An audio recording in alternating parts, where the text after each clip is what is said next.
Hi folks, Bruce Knight here from Your Chef 911.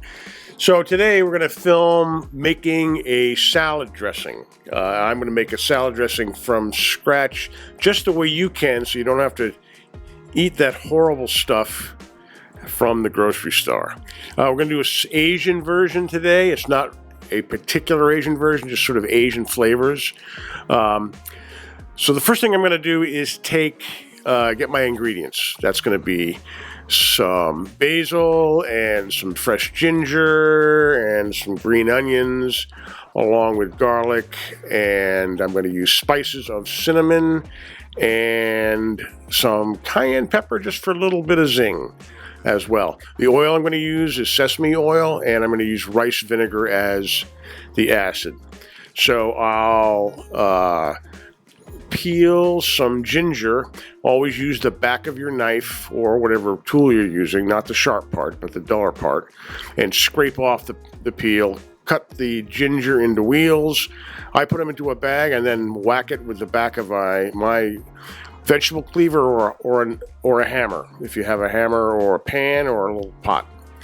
That chops up the ginger for you. And I make sure that when I use my knife to cut things like basil and parsley or any kind of leafy herb, try to roll it into a ball, and it makes it a lot easier to cut quickly.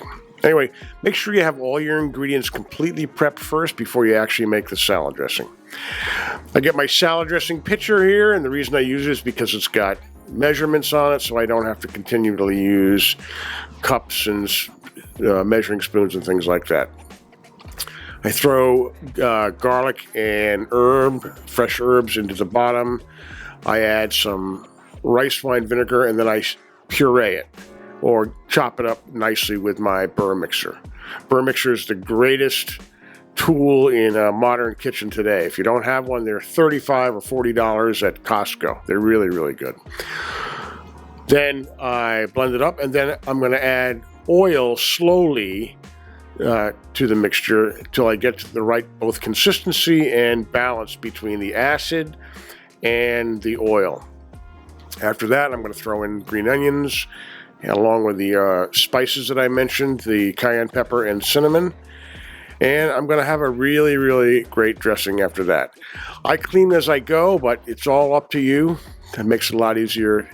So for me to move on to the next project, which is coming next week. Thanks.